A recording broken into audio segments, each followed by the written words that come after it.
এবং দেশ চালাচ্ছে বিজেপি সরকার।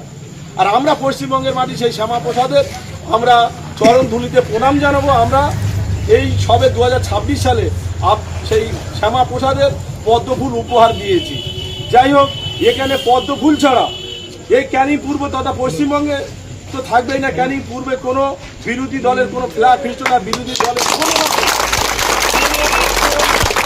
করতে পারবে না। কারণ আমাদের যেভাবে ওরা জ্বালিয়েছে, আমাদের জ্বালাবো না। ওদের আমরা এই বার্তা দেবো যে তোরা ভাই, তোদের পার্টি ক্ষমতা আসলে তখন তোরা পার্টি করবি। আমরা যতদিন এই আমাদের ভারতীয় জনতা পার্টি থাকবে ততদিন তোরা এখানে যদি কোনো রকম দাঁত খোলা, তোদের দাঁত আমরা খেয়ে দেবো। আর যারা এই কাটমানির সঙ্গে যুক্ত ছিল, যারা ঘরের টাকা নিয়েছে, যারা বিভিন্ন জায়গা জমিতে টাকা নিয়েছে, তাদের উদ্দেশ্যে আজ এখান থেকে এই বার্তাটা দিতে চাই।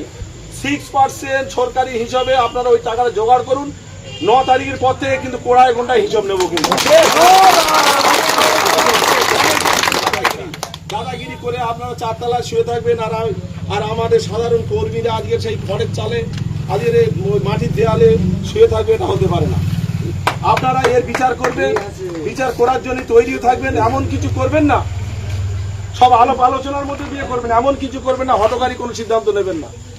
সব এক জায়গায় যেভাবে বসা হয়েছে, সেই বসার মাধ্যমে প্রত্যেকের সিদ্ধান্তের ওপরে একটা সিদ্ধান্ত আপনারা নিয়ে আসবেন। এখানে কোনো আইএসএফ এর ফ্ল্যাগ কয়েকটা দেখতে পাচ্ছি। আইএসএফ কোথায়? আমরা বিজেপি ক্ষমতা থাকবো, তারা এখানে ফুরফুর করে আইএসএফ এর ফ্ল্যাগ ওড়াবে। এটা কি আপনারা মেনে নেবেন? যেন আর না দেখতে পাই। আমার